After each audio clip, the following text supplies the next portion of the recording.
Hi guys, welcome to the daily vlog. I'm going to read more from the book today. I hope you're ready for it. It's been a while since I've read this. So, are you ready? Oh, I am good to go. Need 2 minutes or anything? Nope. Okay, cool. Let's start.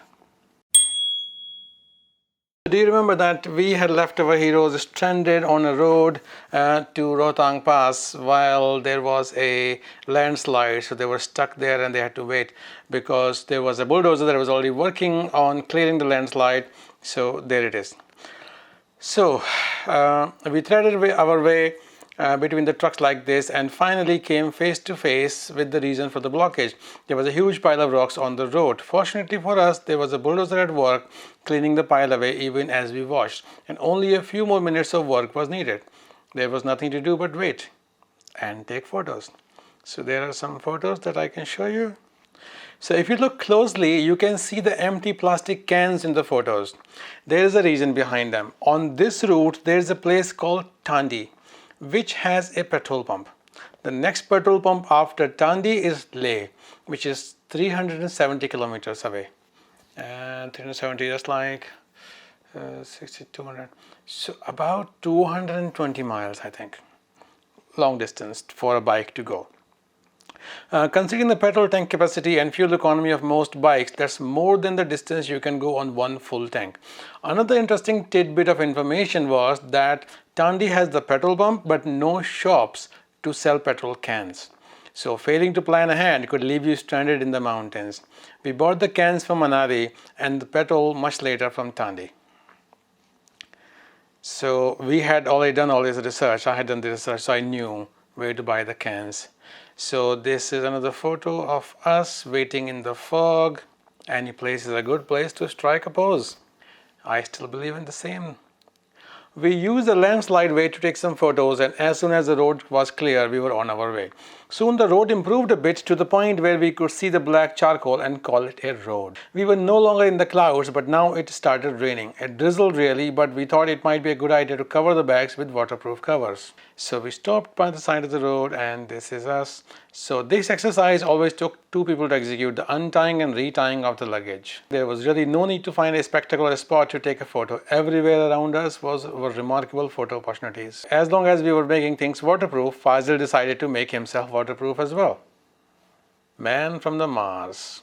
We were ragging him so much about it, he decided to go whole hog and act like an alien. From where we stood, we could see a tea shop below where we were planning to take a break. But when we looked down after retying the baggage, the tea shop had disappeared. Oh, how we stared. As we watched, it reappeared on the same spot. There were clouds dynamically hiding and showing the tea shop. To us city folks, that was like magic. So the case of the vanishing tea shop. This was the tea shop. Everything was intense there. So we drove down to the shop and parked our bikes off the road. The shop was small, but it had what we needed: hot tea, biscuits, salty snack, many varieties. More than eating, just getting off the bikes and taking a break was more important. Any place where we could sit and take a few moments off was a haven. Thankfully, such shops were scattered all through the route. Normally, you would come across 2 or 3 such spots in a day's travel. It made for good lunch and tea breaks. Except for those shops, we rarely met any human beings on the way. No humans except for these shopkeepers, which are hardy souls who actually have shops there for these 4 months in the mountains, because we were just passing through, but they actually had to live there. You can see SB recording about the trip in his journal. While Fazil was maintaining a diary with distances and place names, SB was recording in more detail. I was not writing anything. I guess this book more than makes up for my share. I think it does. The rain started coming down harder while we were enjoying the hot tea, so we had to make this break a little longer. We had come for adventure, and we found adventure in abundance. The rain showed no sign of stopping, so we donned our rain suits and made our exit during a light spell. We had only gone a short distance from the tea shop when we hit another landslide. This one was so fresh that there was no bulldozer here. Instead, there were some people there who were chucking stones down the side of the mountain to clear the road. So it was a fresh landslide, you can see in the picture. Who needs a bulldozer? Okay. So to be honest, we didn't know how long these people had been at it, but there was still a sizable pile of rocks left. I had never had experience with the mountain rocks before. The damn things were heavier than they looked. Thankfully, we didn't have to carry them very far. Just pick one up and chuck it down the side of the mountain. Posing for a photo with a heavy rock in your hands is not fun, but we did it anyway. The photos tell the story of the landslide. With so many people working, it didn't take long to clear that up. Teamwork makes the dream work. Well, that adage was also not in existence by the time. It was around noon that we reached our target, Rohtang Pass.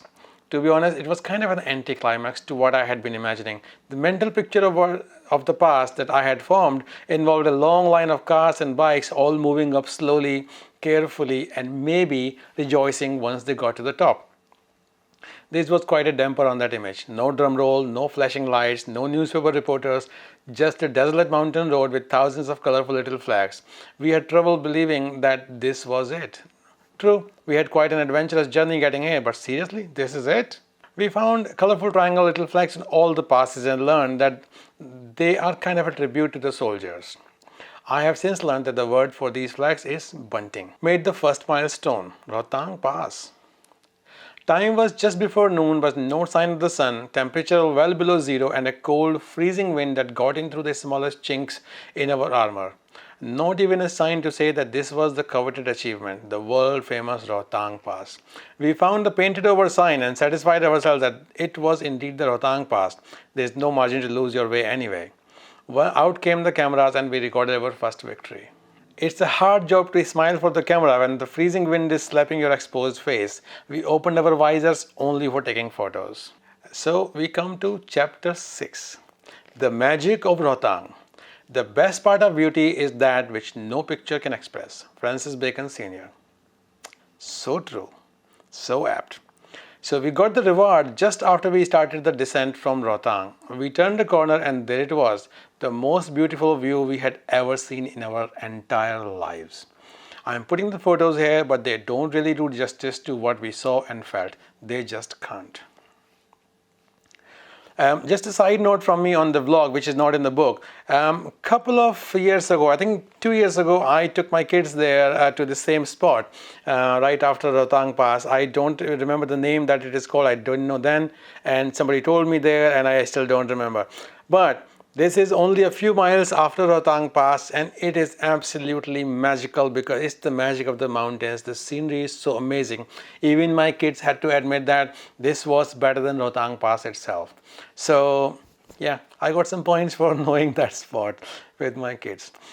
To describe it, it was just some mountains and clouds, but the effect was literally breathtaking. It's literally breathtaking because the wind was so cold and it was whipping our faces.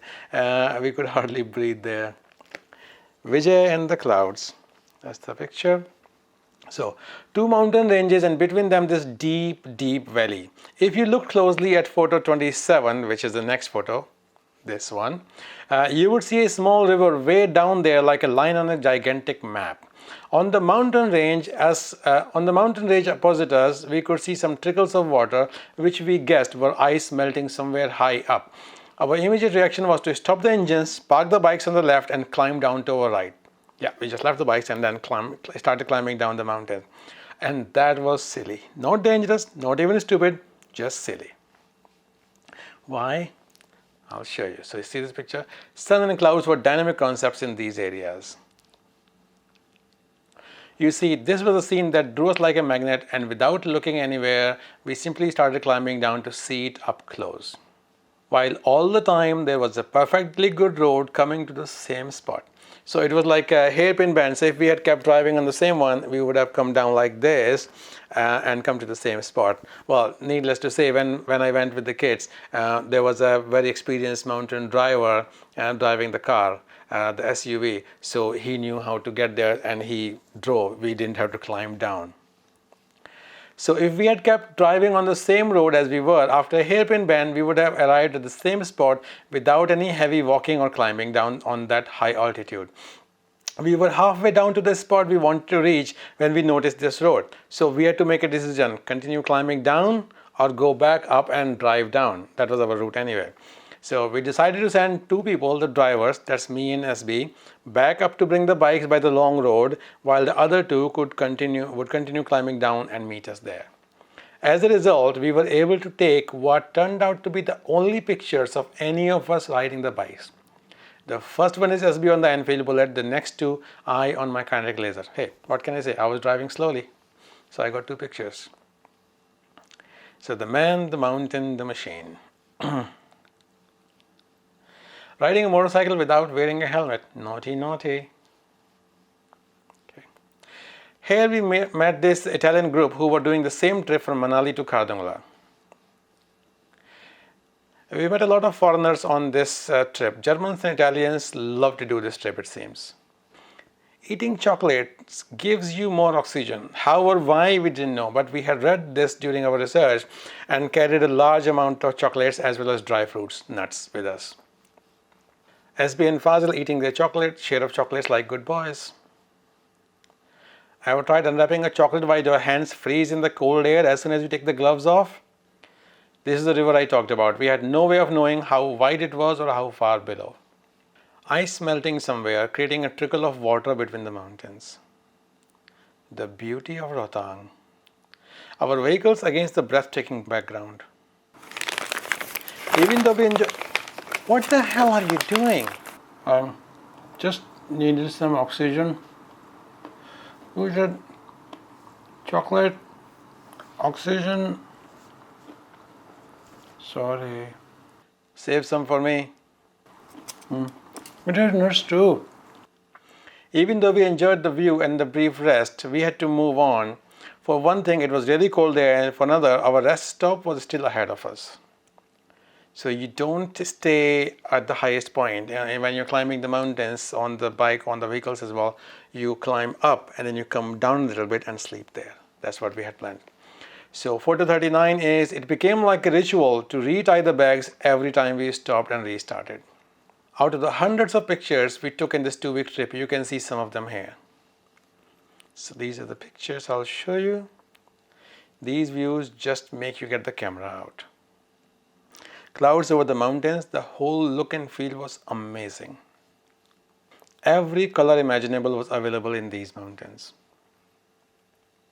It's true, water makes its own way. The beauty that inspires poetry.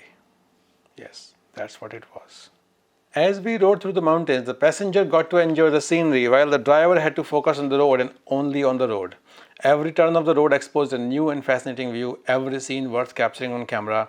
But we could not stop too often because we had to make progress towards our target. And we could not usually take pictures from the bike because of the road conditions. There are no photos of the most remarkable parts of the journey, the toughest road, the worst hurdles, us on the bike, and the like. We were too busy surviving to take photos. Therefore, even after taking hundreds of photos, we feel that a large part of the trip has been left uncaptured. Do we really look like refugees? We stopped to have lunch at a small roadside dhaba, the previous photo. And then SB took me aside to show me this house made entirely of rocks. We didn't know if anyone lived in it, and we were not willing to find out. Can you read the sign on the bridge? Only one vehicle at a time. I guess that's for trucks. I held back to take a picture of our teammates passing below. And then we were traveling along the banks of the Beas River. The road was nothing to write home about, but the view, as you can see, more than made up for it. As we made a new friend, that's a shepherd. Oh, she's a beauty, isn't she? I'm talking about the bike, not the sheep. More pictures from the Rohtang to Kelong trip. The Beas River, the road was nothing more than a dirt track and a maximum speed on it was 20 kilometers. Not because the road speed limit, it's just because the condition of the road. Roads like this always made us happy as they were rare on this route. This looks fine until you have to pass a truck on this narrow road. Yeah, it's hard. There is something about the snow-capped peaks that always draws the camera. The Beas River against the legendary Himalayas. Our rest stop for this night was a small mountain village called Kelong, pronounced Kelong. And 7 kilometers before Kelong is the solitary petrol pump in a little village called Thandi, the famous last petrol pump for the next 370 kilometers. So we asked the attendant, it was like a very small petrol pump. There was nobody even at the pumps. We had to go and find the guy who was the attendant. In India, it's like a full service ones. So you don't pump the petrol yourself. It has to be the attendant who does it. So we asked the attendant at the petrol pump if this board was correct, and he said it's not. It's actually 370 kilometers to the next petrol pump in Leh. We have put this as 365 so as not to scare people. Yeah. We filled our tanks and the plastic cans we were carrying. I worked it out later. My laser didn't actually need any auxiliary supply of petrol to go 370 kilometers, but who wants to find that out the hard way? So I'll stop here because this story changes a little bit from here on. But yeah, I hope you liked it. It was nice. I liked it. Yeah? Oh, cool. Thank you. Oh, your chair. Thanks. And you know, the lights, yeah? Yeah, I know the lights. Yes, I'll turn the lights off when I'm done. Thank you. What did you guys think? I would love to hear your comments about the journey, about my reading speed, the content of the vlog, or anything else that you want to comment on. Thank you very much for watching, and please subscribe to the channel. Meet me here tomorrow.